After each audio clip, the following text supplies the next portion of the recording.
గుడివాడలో టీడీపీ నేతలు దౌర్జన్య ప్రదర్శించారు. గుడివాడలో శవపేటికలు తయారు చేసే వారి ఇల్లు కూల్చివేశారు. 50 ఏళ్ల నుంచి శవపేటికలు తయారు చేస్తూ జీవనం సాగిస్తున్న అబ్దుల్ వహీద్ షాపును రాత్రికి రాత్రి ధ్వంసం చేశారు టీడీపీ నాయకులు. గుడివాడ టీడీపీ నేతలపై మాజీ మంత్రి కటారి ఈశ్వర్ కుమార్ ఫైర్ అయ్యారు. గుడివాడలో టీడీపీ కార్యకర్తలు రౌడీలు గూండాలు మాదిరిగా తయారయ్యారంటూ కటారి ఈశ్వర్ కుమార్ సంచలన వ్యాఖ్యలు చేశారు. గుడివాడ ఎమ్మెల్యే పెరిగండ్ల రాముపై విమర్శలు చేశారు కటారి. గుడివాడలో ఎంతో మంది ఎమ్మెల్యేలుగా పనిచేసిన ఒక్కరు కూడా ఇప్పటి వరకు పేదల జోలికి రాలేదంటూ కూడా కటారి మాట్లాడారు. ఇకపై గుడివాడలో పేద ప్రజల జోలికి ఎవరైనా వస్తే టీడీపీ కార్యకర్తలు వచ్చినా సరే చూస్తూ ఊరుకోనంటూ కూడా వార్నింగ్ ఇచ్చారు. ఇక గుడివాడలో కటారి ఈశ్వర్ కుమార్ కూడా ఇప్పుడు ప్రస్తుతం అయితే టీడీపీ నేతల మీద అయితే మండిపడ్డారు. రౌడీల మాదిరి గూండాల మాదిరిగా తయారయ్తున్నారు అంటూ కూడా ఆయన వ్యాఖ్యలు చేయటము జరిగింది. అసలు పూర్తి డీటెయిల్స్ ఏంటనేది కూడా మా ప్రతినిధి కిరణ్ అడిగి తెలుసుకుందాం. దానికి ముందర ఒకసారి అక్కడ జరిగినటువంటి ఇన్సిడెంట్ కి సంబంధించిన బైట్స్ చూద్దాం. ఒక ముస్లిం సోదరుడు అబ్దుల్ వాహిద్ అనే ముస్లిం సోదరుడు గుడివాడలో కటారి సత్యం గారు ఎమ్మెల్యేగా ఉన్నప్పుడు ఆయన వాహిద్ గారు ఇక్కడ కష్టపడి బాక్సులు తయారు చేసుకుని శవపేటికలు తయారు చేసుకుని ఆ రోజు కష్టపడితేనే ఆయనకి జీవనోపాధి, ఆయన కుటుంబం కూడా నడిచే పరిస్థితుల్లో కష్టపడి కటారి సత్యం గారు ఎమ్మెల్యేగా ఉన్నప్పుడు ఆయన ఇక్కడ ఆ షాపు నడిపారు. అలాగే ఆయన తర్వాత అంటే 2 ఏళ్ళు ఉన్నారు, 2 టర్మ్స్ ఉన్నారు సత్యం గారు. తర్వాత రావి శోభనాద్రి చౌదరి గారు కూడా ఉన్నారు. రావి శోభనాద్రి చౌదరి గారు కూడా దాన్ని అబ్జెక్షన్ పెట్టలా, అది గవర్నమెంట్ స్థలమే అని సిఐ గారు చెప్తున్నారు. సిఐ గారు చెప్పిన మాటలు మీకు చెప్పిన తర్వాత విన్న తర్వాత మీతో మాట్లాడుతున్నాను. అది గవర్నమెంట్ స్థలంలోనే. అలాగే రావి శోభనాద్రి చౌదరి గారు ఆయన ఎమ్మెల్యేగా ఉన్నారు 5 ఏళ్ళు. అప్పుడు కూడా ఆయన పొలిటికల్ ప్రెషరు ఎమ్మెల్యే గారు పెట్టలేదు ఉన్నమాట చెప్తున్నా. అలాగే తర్వాత రావి వెంకటేశ్వరరావు గారు ఎమ్మెల్యేగా ఉన్నారు 5 ఏళ్ళు. అప్పుడు కూడా ఆయన సహకరించారు. ఎమ్మెల్యే సహకరిస్తేనే ఆయన కూడా చేసుకుని ఆ వ్యాపారం చేశారు. తర్వాత గోపాల్ గారు చాలా దురదృష్టం, చాలా తక్కువ టైంలోనే ఆయన దూరం అయ్యారు అందరికీ. తర్వాత నేను ఎమ్మెల్యే అయ్యాను, మంత్రి కూడా ప్రజల సహకారంతో దేవుడి సహకారంతో నేను మంత్రి కూడా చేశాను. అయినా కూడా నేను ఎప్పుడు దాని జోలికి రాలా. అంటే 50 ఏళ్ళులో ఏ ఎమ్మెల్యే వచ్చినా సరే, ఎవరు ఎమ్మెల్యేగా ఉన్నా కూడా ఆ పేదవాడు పొట్టకొట్టాలని ఎవరు కూడా ప్రయత్నం చేయలేదు. కానీ ఇప్పుడు ప్రస్తుతం ఉన్న తెలుగుదేశం పార్టీ పరిపాలన ఎలా ఉన్నది అంటే, తెలుగుదేశం పార్టీ కార్యకర్తలు రౌడీల్లాగా తయారయ్యారు, గూండాల్లాగా తయారయ్యారు. ఈ మాట నేను ఎమ్మెల్యే గారికి సంవత్సరం క్రితమే నేను చెప్పాను, హెచ్చరించాను. 2024 జూన్ 20th నేను డైరెక్ట్గా ఫోన్ చేశాను. నేను స్పీకర్ ఫోన్ ఆన్ చేసి నేను మరీ ఫోన్ చేశాను. మీ కార్యకర్తలందరూ కూడా రౌడీల్లాగా వాళ్ళు బిహేవ్ చేస్తున్నారు, మీరు కరెక్ట్ చేసుకోండి ఎమ్మెల్యే గారు అని చెప్పాను. అప్పుడు కూడా ఆయన కరెక్ట్ చేసుకోలేదు. తర్వాత ఈ మధ్య కాలంలోనే లేడీ చైర్పర్సన్ గారిని అతి దారుణంగా గంట సేపు ఆయన వెహికల్ కార్యకర్తల మీటింగ్ పెడుతుంటే ఆపేసి బ్యారికేడ్స్ వేసి, పక్కన డిఎస్పీ గారు ఇద్దరు సిఐలు సమక్షంలో అతి దారుణంగా ఆ వెహికల్ పగలగొట్టారు. భార్యాభర్తలు ఇద్దరు కారులో ఉంటే బ్యాక్ సీట్ లో వాళ్ళని మనం కూడా ఇట్లా మనం లేడీస్ ముందు కాదు, జెంట్స్ ముందు కూడా మాట్లాడడానికి అవకాశం లేని బూతు మాటలు మాట్లాడి తిట్టారు. అయినా సరే ఎమ్మెల్యే గారు నేను బహిరంగంగా వచ్చి నేను చెప్పాను, మీ ముందుకు వచ్చి చెప్పాను, నేను ఇదిగో చంద్రబాబు నాయుడు గారి సతీమణికి ఒక న్యాయం, ఆమెకే క్యారెక్టర్ ఉంటుందని అనుకోవడం కరెక్ట్ కాదు. ఆమెకే క్యారెక్టర్, మామూలుగా మిగతా బీసీ లేడీస్ కూడా క్యారెక్టర్ ఉంటుంది, ఆత్మాభిమానం ఉంటుంది. టీడీపీ లీడర్స్ మీరు దాన్ని గమనించాలి అని చెప్పని బహిరంగంగా చెప్పినా సరే ఆయన కరెక్ట్ చేసుకోలేదు. కాబట్టి మళ్ళీ వాళ్ళకి ఇప్పుడు సిఐ గారు మీ ముందే మాట్లాడాను, ఆయన క్లియర్గా చెప్తున్నారు ఎవరైతే వ్యక్తులు వచ్చి అది పగలగొట్టారో. ఇక ఇదే అంశం గురించిన డీటెయిల్స్ అయితే మా ప్రతినిధి కిరణ్ నుంచి తెలుసుకుందాం. కిరణ్, గుడివాడలో అసలు ఏం జరుగుతోంది? టీడీపీ నేతలు గూండాల్లాగా రౌడీల్లాగా ప్రవర్తిస్తున్నారంటూ కూడా కటారి ఈశ్వర్ కుమార్ ఆరోపిస్తూ ఉన్నారు. అసలు డీటెయిల్స్ ఏంటి? గుడివాడ ఎమ్మెల్యే వెనిగండ్ల రాము అనుచరులు ఒక పేద ఏదైతే శవపేటికలు తయారు చేసే పేద మైనారిటీ వ్యక్తి ఇల్లు కూల్చారో అయితే ఈ ఇల్లు కూల్చడంతో మాజీ మంత్రి మాజీ ఎమ్మెల్యే అయిన కటారి ఈశ్వర్ కుమార్ గుడివాడ రాజకీయాలకు ఎంటర్ అయ్యారా అనేలాగా అనిపిస్తుంది. ఎందుకంటే పేదవారి తరఫున గతంలో పోరాటం చేస్తాను, ఎవరికి అన్యాయం జరిగినా తీవ్రంగా వ్యతిరేకిస్తానంటూ గతంలో మాజీ మంత్రి కటారి ఈశ్వర్ కుమార్ ప్రకటించిన నేపథ్యం తెలిసిందే. అయితే ఏదైతే శవపేటికలు తయారు చేసుకునే ఓ మైనారిటీ వ్యక్తి గత 50 ఏళ్ళుగా అక్కడ షాప్ పెట్టుకొని ఉన్నారు. ఆ షాపును టీడీపీ నేతలు కూల్చివేయడం ఎంతవరకు సమంజసం? అదే విధంగా ఏదైతే ఆ ప్రభుత్వం ఇచ్చిన ల్యాండ్ అది ప్రైవేట్ వ్యక్తులకు సంబంధించిన ల్యాండ్ కాదు, ప్రభుత్వ ల్యాండ్ లో శవపేటికలు తయారు చేసే షాప్ పెట్టుకున్నారు. ఆ షాపును టీడీపీ నేతలు మాది అంటూ కూల్చివేయడం ఎంతవరకు సమంజసం? గతంలో కూడా ప్రకటించాను, నేను ఎమ్మెల్యే వెనిగళ్ల రాము దగ్గరికి వెళ్ళి కూడా ఏదైతే గుడివాడ నియోజకవర్గంలో టీడీపీ నేతలు చేసే కొన్ని దౌర్జన్యాలు కూడా వివరించాను. గతంలో ఏదైతే మహిళలను అసభ్యకరంగా మాట్లాడే వారిపైన కూడా చర్యలు తీసుకోవాలని నేను వెనిగళ్ల రామును కోరడం జరిగింది. అయితే వెనిగళ్ల రాము వాటిని పట్టించుకోలేదు. గుడివాడ నియోజకవర్గంలో చాలా మంది ఎమ్మెల్యేలు అయ్యారు, ఏ ఎమ్మెల్యే కూడా పేదవారి జోలికి వెళ్ళలేదు. ఏదైతే రాము కంటే ముందు ఎమ్మెల్యే అయిన వారు చాలా మంది ఉన్నారు. రావి వెంకటరమణ దగ్గర నుంచి మొదలు పెడితే మొన్నటి వరకు కొడాలి నాని తర్వాత వెనిగళ్ల రాము వరకు కూడా ఎవరు కూడా ఏ పేదవారి ఇండ్ల మీదకి వెళ్ళలేదు, ఏ పేదవారి షాపులు కూల్చలేదు. టీడీపీ కొత్త సాంప్రదాయానికి నాంది పలికింది. ఇది కరెక్ట్ కాదంటూ మాజీ మంత్రి కటారి ఈశ్వర్ కుమార్ వెనిగళ్ల రాముపై తీవ్ర వ్యాఖ్యలు చేశారు. ఇది కరెక్ట్ కాదు, ప్రజాస్వామ్యంలో ప్రజలపైన, ప్రజల ఆస్తులపైన, ప్రజల ఇళ్లపైన దాడి చేయడం ఎంతవరకు సమంజసం? ప్రభుత్వం ఇచ్చిన స్థలము, అది ప్రైవేట్ వ్యక్తులకు కాని స్థలంలో ఏదైతే శవపేటికలు తయారు చేసి షాప్ పెట్టుకున్న వహీద్ షాపును కూల్చడం ఎంతవరకు సమంజసం అంటూ ఆయన కూల్చిన షాపును కూడా చూపించడం జరిగింది. అయితే ఇక్కడ ప్రధానంగా ఏదైతే టీడీపీ కుటుంబం అధికారంలోకి వచ్చిన తర్వాత ఏదైతే కొన్ని ప్రాంతాల్లో టీడీపీ నేతలు మితిమీరి ప్రవర్తిస్తున్నారంటూ ఇప్పటికే సీఎం చంద్రబాబు నాయుడు పలుమార్లు హెచ్చరించిన సంగతి తెలిసిందే. ఇదే విధంగా వెనిగళ్ల రాములు కూడా గతంలో ఏదైతే ఈశ్వర్ కుమార్ కలిసి నియోజకవర్గంలో జరుగుతున్న అన్యాయాలపైన ఆయన ప్రశ్నించిన సందర్భం కూడా జరిగింది. అయితే కూడా స్పందించలేదు. రాబోయే రోజుల్లో నేను ప్రజల తరఫున పోరాడతానంటూ మాజీ మంత్రి ఈశ్వర్ కుమార్ ప్రకటించడం జరిగింది. రేణు అయితే ఇప్పటి వరకు కూడా తాను రాజకీయాల్లో యాక్టివ్ గా లేరు కటారి ఈశ్వర్. ఇప్పుడు ప్రజల తరపున తాను అంటే పేదల తరపున పోరాడతానంటూ కూడా తాను మాట్లాడటం, మళ్ళీ కూడా పొలిటికల్ గా యాక్టివ్ అవ్వబోతున్నారా?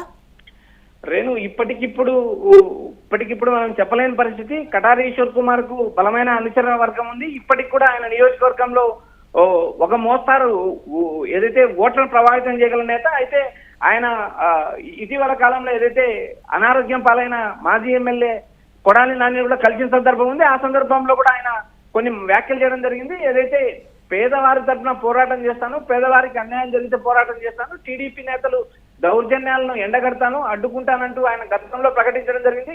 ప్రస్తుతం ఏదైతే అనారోగ్యంతో ఉన్న కొడాలి నాని కొంతకాలం హైదరాబాద్ లో ఉన్నారు, ప్రస్తుతం ఆయన నియోజకవర్గంలో పర్యటిస్తున్నారు, రాజకీయంగా యాక్టివ్ అవుతున్నారని ప్రచారం నడుస్తుంది. ఇటువంటి సందర్భంలో గుడివాడలో ఏదైతే అబ్దుల్ వహీద్ శవపేటికల షాప్ కూల్చడంతో ఇది రాజకీయంగా ఎటు టర్న్ అవుతుందని చూడాలి. ఇప్పటికీ కొడాలి నాని అయితే ప్రస్తుతానికి అయితే స్పందించలేదు. రేణు అదే కొడాలి నాని అదే వైసీపీ తరపున ఎవరైనా స్పందించారా లేదా ఏంటి, ఎందుకు ఇంకా కూడా స్టాండ్ తీసుకోలేదు ఈ అంశం మీద? ఆల్రెడీ కూడా పొలిటికల్ గా యాక్టివ్ లేని కడారి ఈశ్వర్ కూడా తాను కూడా స్పందించడం జరిగింది. రేణు ప్రస్తుతానికి ఏదైతే కొడాలి నాని హైదరాబాద్ లో ఉన్నట్టు మనకు సమాచారం వినిపిస్తుంది. ఆయన స్పందించే అవకాశం ఉంది. ఎందుకంటే ఇప్పటికే నియోజకవర్గంలో యాక్టివ్ అయ్యారు. కొడాలి నాని పలుసార్లు జగన్మోహన్ రెడ్డి నేరుగా చెప్పడం కూడా జరిగింది, నియోజకవర్గంలో యాక్టివ్ అవ్వాల్సిన పరిస్థితి ఉంది అంటూ ఆయన చెప్పడం కూడా జరిగింది. అయితే కొంత సమయం పడుతుందంటూ జగన్ దగ్గర ఆయన సమయం తీసుకున్నారని ఇప్పటికే ప్రచారం నడుస్తుంది. రాబోయే రోజుల్లో ఆయన రాజకీయాల్లో యాక్టివ్ అవుతారని ఈ వైఎస్ఆర్సీపీ నేతలు చెప్తున్నారు. ప్రస్తుతం అయితే నియోజకవర్గంలో పేదవారికి అన్యాయం జరిగితే పేదవారి తరఫున పోరాడతానంటూ కటారి ఈశ్వర్ కుమార్ గత టీడీపీ కూటమి అధికారంలోకి వచ్చిన తర్వాత నుంచి ఆయన నేరుగా ఎక్కడ టీడీపీ నేతలు దౌర్జన్యం చేసినా ఆ ప్రాంతాలు పర్యటిస్తున్నారు, ఆ నేతలతో మాట్లాడుతున్నారు. ఇది రాబోయే రోజుల్లో కటారి ఈశ్వర్ కుమార్ యాక్టివ్ అవుతారా అనేది కూడా మనకు మరో కోణం కనిపిస్తుంది. ఎందుకంటే రాష్ట్రంలో కాంగ్రెస్ పార్టీ యాక్టివ్ కావాలని ఇప్పటికే కాంగ్రెస్ నేతలకు సమాచారం అనిపిస్తుంది. అదేవిధంగా రాజకీయ యాక్టివిస్ట్ కూడా ఆంధ్రాలో పెంచే అవకాశం స్పష్టంగా కనబడుతున్నాయి. రాబోయే రోజుల్లో ఫిబ్రవరి 2న ఏదైతే సోనియా గాంధీ, రాహుల్ గాంధీ, మల్లికార్జున ఖర్గే అనంతపురం జిల్లాకు ఇచ్చేస్తున్నారు. అనంతపురంలోని బండ్లపల్లి ఉపాధి హామీ పథకం పైన పోరు నిరసన పాట అక్కడి నుంచే మొదలు పెట్టనున్నారు. ఈ అన్ని అంశాలు పరిశీలించిన తర్వాత రాబోయే రోజుల్లో పార్టీలు, కాంగ్రెస్ పార్టీ కూడా యాక్టివ్ అవుతుంది కాబట్టి కటారి ఈశ్వర్ కుమార్ అటువైపు ఏమైనా మొగ్గు చూపుతారో, లేదా ఇప్పుడు రాజకీయంగా ఇన్యాక్టివ్ గా కొడాలి నాని స్థానానికి ఏమైనా రీప్లేస్ చేస్తారా?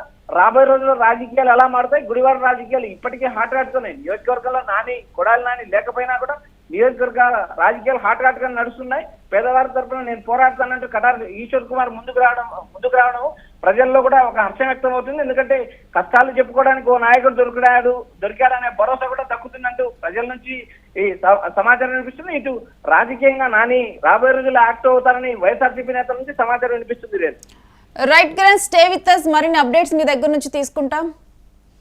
ఇక గుడివాడలో టీడీపీ నేతల దౌర్జన్యం పెరిగిపోతున్నట్టు కూడా గుడివాడలో టీడీపీ కార్యకర్తలు కూడా ముఖ్యంగా రౌడీల్లాగా, గూండాల్లాగా ప్రవర్తిస్తున్నారంటే ఇప్పటి వరకు కూడా ఏ ప్రభుత్వం కూడా పేదల జోలికైతే, ఇక్కడ ఎంతో మంది ఎమ్మెల్యేలు అయ్యారు, ఎవరు కూడా పేదల జోలికైతే వెళ్ళలేదు. ఇప్పుడు ఈ ప్రభుత్వంలో కూడా పేదల జోలికి వెళ్ళటం ఏ మాత్రం కూడా కరెక్ట్ కాదంటూ, ఇదే రకంగా గనక ఉంటే తాను పేదల తరపున పోరాడతానంటూ కటారి ఈశ్వర్ కూడా తాను ప్రకటించడం జరిగింది. మరొక వైపు ఈ విధంగా కూడా టీడీపీ కార్యకర్తలు ఇప్పుడు గుడివాడలో చూసుకుంటే శవపేటికలు తయారు చేసే స్థలం, ఆ స్థలం ప్రభుత్వం స్థలం అయినప్పటికీ కూడా ఇప్పటి వరకు కూడా ఎవరు ఆ ప్రాంతాన్ని టచ్ చేసింది లేదు.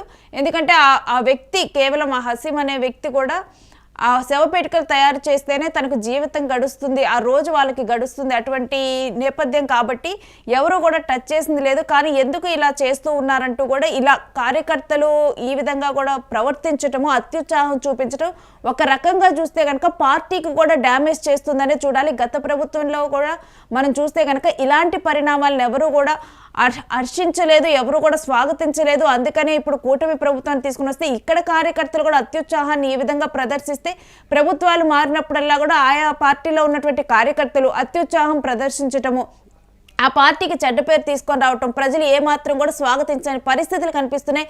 ఒకసారి ఎవరైతే ఈ అత్యుత్సాహాన్ని ప్రదర్శిస్తూ ఉన్నారో ఏ పార్టీలో ఉన్నటువంటి కార్యకర్తలే కానీ ఒక్కసారి చూసుకోవాలి. నేను మిమ్మల్ని ఒక మాట అనను, నేను దూషించే ఉద్దేశం నాకు లేదు. నేను ఏ పార్టీలో లేను. ఇందులో ఉన్నవాళ్ళు అన్ని పార్టీలకు సంబంధించిన వాళ్ళు ఉన్నారు, ఏ ఒక్క పార్టీకి సంబంధించిన వాళ్ళు కాదు. మీ ఓటర్స్ కూడా ఉన్నారు, ఇందులో టీడీపీకి ఓట్లు వేసిన వాళ్ళు కూడా ఉన్నారు. ఇక్కడ పార్టీకి సంబంధం లేదు, నేను ఏ పార్టీలోనూ లేను.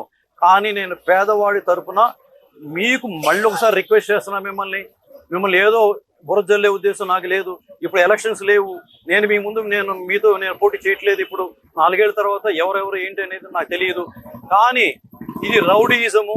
ఇప్పుడే సిఐ గారు ఇప్పుడుతో మాట్లాడాను, రెవెన్యూ డిపార్ట్మెంట్ వచ్చి, మున్సిపల్ డిపార్ట్మెంట్ వచ్చి సర్వే చేసి ఆ సర్వేలో ఈ స్థలం ఎవరిది కాదు అని తేల్చారని. ఎవరి స్థలం కానప్పుడు ఒక ప్రైవేట్ వ్యక్తి వచ్చి, తెలుగుదేశం కార్యకర్త అతను రౌడీయిజం చేసి ఆ విధంగా వచ్చి ప్రైవేట్ పర్సన్ వచ్చి గవర్నమెంట్ ఆక్యుపేషన్ లో ఉన్న స్థలాన్ని తీసేసే దౌర్జన్యంగా దాన్ని పగలగొట్టే, దాన్ని ఎట్లా పగలగొట్టారు చూడండి. మళ్ళీ వేసుకోవడానికి కూడా అతని ఆర్థిక పరిస్థితి పర్మిట్ చేయదు. అలా వాళ్ళ అవకాశం డైరెక్ట్ సిఐ గారు చెప్పిందే చెప్తున్నాను. ఆ పగలగొట్టిన వ్యక్తి స్థలం కాదది, ఇప్పుడే సిఐ గారు చెప్పారు. మీ ముందే మాట్లాడాను నేను. ఎవరైతే పగలగొట్టాడో అది నాది, నా దాంట్లో ఆక్యుపై చేసుకున్నాడని చెప్పని మొన్నటిదాకా అతను ఆర్గ్యూ చేశాడు. నేను అనుకున్నాను, అనుకున్నాను. కానీ ఇప్పుడు ఎంక్వైరీ చేసిన తర్వాత సిఐ గారు చెప్పేది ఏంటంటే, మీ ముందే నేను బహిరంగ మాట్లాడాను, సీక్రెట్గా మాట్లాడింది కాదు. సిఐ గారు చెప్పేది ఏంటంటే, ఎవరైతే పగలగొట్టాడో ఆ వ్యక్తి, అతని పేర్లు నాకు అనవసరం. ఆ వ్యక్తులు ఎవరైతే ఉన్నారో వాళ్ళు తెలుగుదేశం ఉండాలి.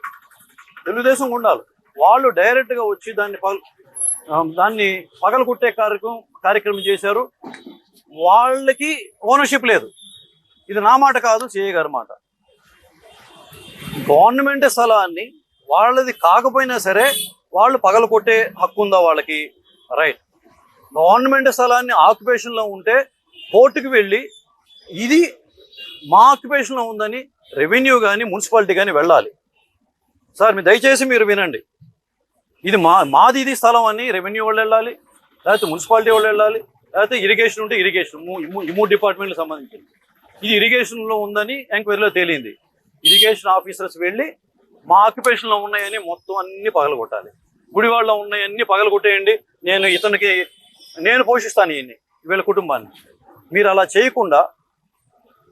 చేయకుండా ఓనర్షిప్ లేని వ్యక్తి, కేవలం మీ పార్టీకి సంబంధించిన వ్యక్తి కాబట్టి ఓనర్షిప్ లేకపోయినా సరే అతను పగలగొట్టేస్తున్నాడు.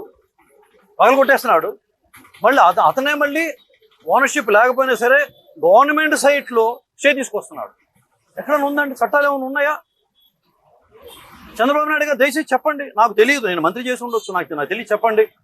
పవన్ కళ్యాణ్ గారు, మీరే ఈ ప్రభుత్వం రావడానికి మీరు ప్రధాన పాత్ర పోషించారు. సోదరిమణి చైర్పర్సన్ గారిని బూతులు తిడితే నేను డైరెక్ట్గా సోషల్ మీడియాలో ఆ రోజే పెట్టాను నేను, చూడండి కావాలంటే. ఇది కానీ పవన్ కళ్యాణ్ గారు కానీ ఈ రాష్ట్ర ముఖ్యమంత్రి అయి ఉంటే ఇది జరిగి ఉండేది కాదు అని.